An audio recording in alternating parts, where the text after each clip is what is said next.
Hey, I'm Thamar. And I'm VC-Arnelle. And we're Taboo Table Talk. Yay! Alright, we're back with another video. And today we are here to talk about I saw someone say this on Instagram, or on social media, someone say it.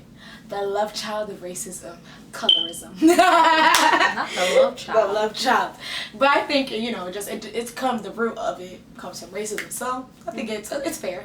Yeah. So as if you don't know if you may not know, probably not, but the rapper VC-Arnelle, aka Asian the Brat, she recently came out and was speaking about her experience as a dark-skinned female. So her tweet says, "A lot of light-skinned girls posting Black Lives Matter, like you hoes, not racist too. Y'all bully dark-skinned girls all our life, thinking y'all was better than us, talking about our skin color, called us monkeys, you hoes fraud, but keep spreading fake love. You hoes will never understand us. Light skin, way evil and jealous to dark-skinned girls than the white folks, but that's a different racist topic." You know? Wow. So she caught a lot of backlash. I wonder why. But I think there was there was truth into what she said. I know, like, personally for me, my experience as a Black woman, even though like I'm not like dark skinned, but I'm not like light skinned, but I did benefit off of colorism. I'm not gonna lie. I've never had someone tell me, "Oh, you're dark." It was always like, "Oh, like you kind of, because it was like, "Oh, you look like you could be light or you could be dark. Which one you is?" So I just never had that. Like, I've always had guys medium. No, I've had guys tell me all the time, like, "Oh, I love your complexion." Now it's weird. Now it's weird. Not that I know so better. funny. But my partner's like, "Yeah, tell me more. Tell me what? I'm so cute." So I just kept it as that. And then, as we were, like, we grew up together, but you had a completely different story. And I was like, "Who hurt you?" And I was so confused. Yeah. I mean, with VC-Arnelle's tweet, I agree that there is colorism. Now, to go and say all light-skinned girls are evil, I don't believe that, because I have light-skinned friends that do advocate against colorism, and there's a lot of people that aren't like feeding into it. Now, granted, as a whole scale, there is a lot of people perpetrating colorism, and like how you're saying. Can I ask you a question? The light-skinned girls that you have as friends, do they date colorist men? Because even though, I was gonna say, maybe even if they're not like advocating for it, like, I feel like innocent bystander. No, a lot of my light-skinned friends that I grew up with, they kind of date out, they date in, so they're raised. They're not like confined, and they don't like think like, "Oh, I'm light, I'm better." They just are themselves. And French from middle school, you know what I'm talking about. Yeah, she's dark, light, black, white. And then for me, my experience was completely different, as you were saying. Yeah. I would get told, like, "Oh, you're dark, you're ugly." Or I would hear "Oh my gosh, like, you're actually pretty for a dark-skinned girl." And I would be like, for a dark-skinned girl. I was like, you had to add that last part, but okay. And for me, I was young. I'm like, "She said you're pretty. Why are you mad?" Like, it's like that half, behind compliment that never sat well with me. And I've been called worse. I've been called midnight. I remember in 6th grade, like, being like bullied like every day, just because my complexion. And it was also by Black boys and Hispanic boys. And as I got older, sprinkled here and there, like maybe white boys, but they were more like, "Oh, I don't date Black girls at all." Yeah. But then they'll be like, "But I'll date a light-skinned one." I don't know. And then you look on TV, and so you just start seeing like this image that the closer you are to European standards, the better looking you are, the more beautiful you are. And I feel like a lot of people in the Black community, they abide by that. And then they're also delusional to think that is not a factor. Yeah. And I think it's like even crazy. Like I saw someone, they went on Google and they're like, professional hairstyles is like white men with the, you know, the nice little cut. Unprofessional hairstyles, literally like he just literally put unprofessional in front of it, and it was like black men with the dreads, the like the little cut from the side. I was like, they fine, but you know. Me, you know what's funny? I was looking at the picture and I didn't read the top of that. And I was like, oh, both of their... I was like, they got fine men. I was like, oh, all their hair look nice. Like, and then I read the search bar. I was like, oh, unprofessional. And I'm people, like, what? That's why the crown act is a fresh thing. cut. That's why the crown.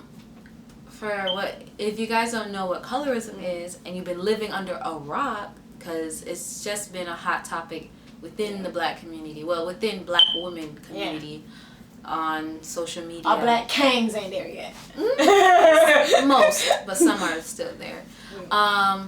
It's basically kind of like a sector of racism, but it's against your own race.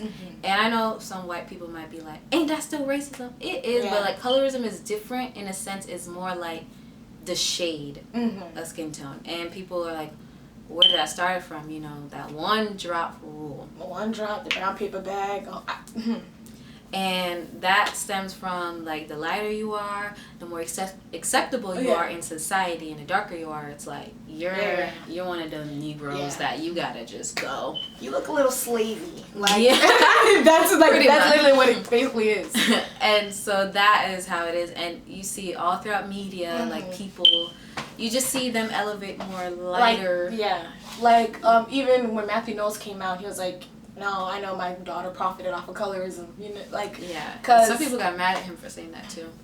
But you know, someone else, gotta be devil's advocate. Someone else is like Kelly Rowland. She had just as much clout as Beyonce, so it's if she stayed on it, she could have been just as successful. But I mean, like, I think to say that Beyonce doesn't, like. Beyonce and Rihanna are like the #1 black pop stars, and they're also included in white culture as well. I wonder why. Yeah. Their nose look a little... No, but it's just something you think about. But even Cardi B as a rapper wasn't accepted into like the white culture, but like someone, let me say like Cash Doll, she actually could. She's really like, I like her as a rapper, like just in general, and people don't really want to look at her because they think she's old too, but I like her. But what does it matter? Yeah, Jay-Z's still old and y'all still listen to him. That's just more on a woman thing in the industry. But I feel like, no, definitely that is a good point, because I do know that some people feel like when dark-skinned women talk about colorism, they think of it as like, oh, y'all always want to play the victim. And it's not. It's just literally a lot of dark-skinned girl. I honestly grew up thinking it was just me dealing with this. There's just something wrong with me. And then seeing it happen to other girls that look like me. And then even seeing the next generation behind me still dealing with it, it's like sad. I'm like, wow, like this is something I went through, and then other people went through it before me. It just didn't have a name until now. I think colorism didn't like bother me until because I'm a youth leader, and they're like 9th grade girls, and I saw one of the girls like on her TikTok, and she was like literally speak as a dark skinned woman, like speaking out, like, and it looked a little like pick me ish. What do you mean? Like she was just like when boys, dark skinned girls are trash, and she was like just like trying to uplift herself, but it's just like, it's still like, why are you doing that, you know? It's still more of a, she's hearing that, so it's like she's trying to say like, that's not who I am, no. So but it's like, why do you need to say for yourself, like, as a black woman, that's because I'm dark skin, I'm beautiful? Like, that's crazy. And I feel like with Asian Doll, what I'm guessing what she was trying to say with all those words, those colorful words, is that maybe in her experience, she probably just had a bunch of light-skinned girls that just were rude and like treated her bad. And not to say light-skinned girls don't get the same thing. I've seen dark-skinned girls who allow that pain and hurt, and they react to a light-skinned girl the same way, like, oh, you think you cute because you light? Like, I've heard that, and I'll be like, relax. And I think as black people, I think sometimes we need to commit to like not carrying on masses rules. Until we do that, I don't think it's ever gonna be a thing, because it's like, if like a dark-skinned woman is upset with the light-skinned woman, the first thing is like, oh, bad ones, you know. Right. If like if the light-skinned girl is mad at the dark-skinned woman, it's kind of like you think of, oh, you a slave. So it's like, why do we naturally go to like those slave time? Like we say like, oh, it's been 400 years, and you know, as black people we're not slaves anymore. But it's like, why do we still keep these names around? Right. Why do we still keep these labels freely there to like use or accessible? Yeah. Let's get to the meat of the whole thing. Who's still perpetrating it? I mean, I'm not gonna lie. It might get people mad at us for saying this. But some of y'all black kangs out there protesting. And they don't want to admit that they do aid in this. You know what, just I thought of like Kodak Black when he came out with his colorist comment, and people were really like, and the way he explained himself and that appeased the people, where he was like, you know, dark-skinned girls, they're too tough. Why are you speaking out that rhetoric and that narrative? Right. Your mother is dark-skinned. Is she like, I mean, is she so tough like that she shouldn't be like, she's not allowed love? Yeah. Like, come on. And I think that also stems from like that strong black woman narrative. Mm-hmm. That also plays into it, and people don't realize I can do bad by myself. Yeah. And who is always the face of this strong black woman? Mm-hmm. She got it. It's always a dark skinned girl. Yeah. She's always has to be the one to fight her own battle. She can't cry. Mm-hmm. She can't not be a human. No, that's aggressive. Relax. She's loud, she's aggressive, she's this and that. And I'm honestly the complete opposite of those type of stereotypes. Yeah. I would say I'm a very quiet, introverted person. I feel like I fit that more just because I'm loud. And I feel like it just... The thing is, it's interesting to me, like, with that stereotype is, like, I feel like in most time, like, there's nothing wrong with being, like, loud. Yeah, and I was literally like, just on that same there's people who are naturally loud, and that's just their personality. I was thinking it's like, because that stereotype has been labeled so negatively with black women, because I'm a black woman, I'm scared to be like, oh, guys, you know, I like to be loud, like, or I like to be joyful. Like, I just why should I be ashamed to describe myself that way? Mm-hmm. Because it's like, oh, she's aggressive. She mad. You say one word. She's yelling at me. And I have people tell me that all the time, and I'm just like, I just really, like, when I tell stories, I'm very, very theatrical. So I'm not, I could get, and then she said, and then I'm like, yeah, and then she said. But honestly, when you tell stories, it's really funny. It's very funny. I enjoy it because I like when people are animated. Yeah, I like when people are animated when they tell a story because it makes it interesting. I don't know. And then I think like people were like getting upset with her because they're like, why would she bring that up during this time? Yeah. Brother, our favorite Love and Hip Hop cast member, Mariah Lynn, you know, one of our black queens. Honestly, even though you were telling me that I'm like, I don't remember her. I don't even really watch the show, but I don't remember even seeing her. I'm not gonna lie, I was like, who's this? I thought she was white or maybe white Hispanic. She white. You know this face. She's white. Once upon a time, not long ago, I was a hoe. And that was a song. I'm a millionaire. And I'll take it back. And she came out with a video, like, just trying to attack Asian doll. And to me, it's like, that's what's wrong with the black community. We can't talk. Why are people mad that she's bringing it up now? I'm like, this is something that we've always been speaking about, but people want to push it under the rug, say it's not real. Or, oh my gosh, you're insecure. You're insecure. Just boss up. Be confident in yourself. Not boss up. Boss up. You know, you a black queen who's a boss up. Stop. Just don't be upset that I get more attention and I get more opportunity. Exactly. Like, don't be mad that Lupita's the only black person who's allowed to be a model. Like, don't be mad. So as people were like, after Asian Doll made her tweet, a lot of people started, you know, screenshotting it, posting it everywhere. So she came back with a clap back.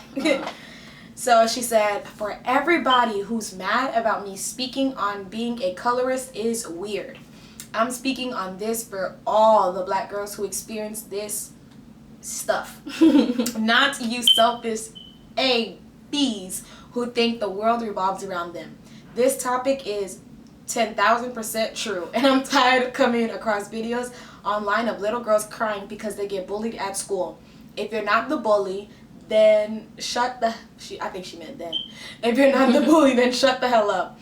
If this don't apply to you, then shut up and let the B-words in the back who have bullied other girls for being black speak up. Instead of trying to find something so wrong with what I said, try to help educate your black kids, raise the future generations right, so this type of stuff won't continue to go on like this. It's normal and swept under the rug. That's all I'm trying to say. I'm not bashing nobody. I'm speaking the truth to help my young girls through life. I give them the cheat codes on the daily. Thank you for the keys, sis. Wow. Yeah. But I think that's like very important too. I think people forget that life experiences is what helps other people. Like, yeah, the self-help books, what is that? Someone writing their life right. experience. Like, why can't she speak out on what she occurred? And I feel like there comes a point when someone says, like, you know, this is what my life has been. There needs to be like a little faith to believe like that's what they like. It is what it is. Ain't that the same thing we say to white people, to just listen and understand our pain, our struggle? I just don't see that same energy when you hear black women, especially dark-skinned black women, say, this is just my experience, my pain. And I also see like people really saying, oh, like, this is just so divisive. Yeah. And I don't get how this divisive. You black kings are divisive. You like, get it. We've been separated. Yeah. Everybody's okay with dark skinned girls being separated from all of society, to be honest. Yeah, that's true. And colorism doesn't just happen in black community, it happens globally. And we like to separate these dark skinned people, and we only like them when it benefits us for protests. Yeah. Or when we have to fight Doja Cat, that's when y'all want us to come Stand and be up. there for you. We're our black queens that support black lives. But in our everyday struggle, whenever you see when maybe you say like, this guy said this, boss up, sis, be secure or with be yourself. Like, just let it go. Yeah.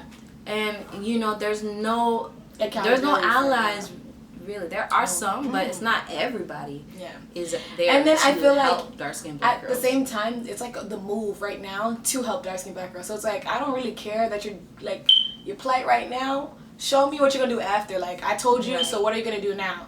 Like, and I think when people think of colorism, they think, oh, you need to date a dark-skinned girl. I'm not saying that. Just not talking stuff about it. That's it. It's very simple. Shut up.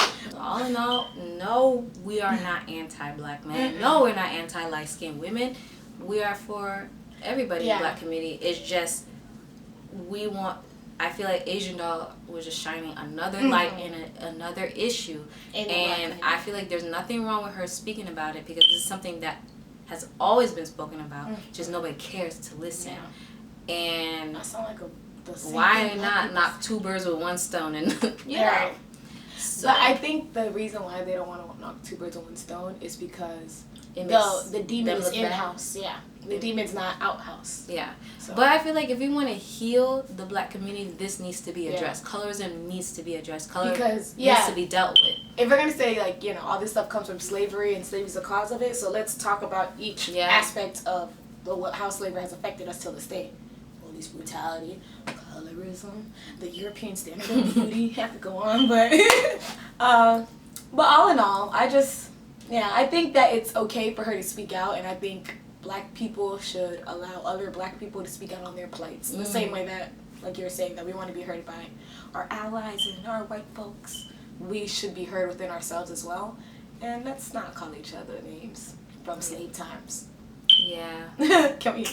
Let's cut all the slavery out. Let's be there for each other. Let's actually uplift one another. And it's funny how people were sending around that post like, me as a black man, I'm not going to tear down another black man. Yeah. Me as a black woman, I'm not going to tear down another black woman. But what about black There's man many and different woman? shades of black. So if one shade is saying, hey, I've dealt with this and I'm still getting dealt, like people are still treating me like this, listen and uplift them like y'all was posting. Y'all just got amnesia. No, y'all just out of nowhere. They post and delete. And that's literally what it is. It's gone. Yeah. It's gone. Because that kumbaya session was done. So basically, I just feel like when it comes to colorism, I just don't feel like as a community, everybody has each other's back when it comes to that. I feel like a lot of dark-skinned women feel very isolated, and our plight is not as important as everybody else in the community. I feel like we're always the one getting blamed for like, oh, you're being divisive, or oh, you're insecure and you're all of this. I think in all of that, like, we should just be there for each other. We should acknowledge that, because I feel like just as how we are with white people and say, hey, just listen to us, just hear us out. We just want you to understand where we're coming from, understand our pain. The same should be about that with colorism, with anybody dealing with it. Yeah. I was gonna say, I think, very unpopular opinion, I think before like racism could truly be eradicated, we have to deal with our own racism within itself and within our community. Because like, if a white girl like says something and I feel offended as a black woman, a black man would tell me, well, maybe she didn't mean, I don't want to hear that. Stick with me. Like, like there needs to be unity. We need to be uniform. Like, not to say like they necessarily need to agree like with, the plight, but just like calm it down, but stay with your sister, So I just feel like we need more unity within ourselves, and then we can actually move, because our foundation looking like this. Thank you for watching this video. Thank you. And make sure you like, subscribe, and comment down below, and share with your friends, okay? See you next time. Bye.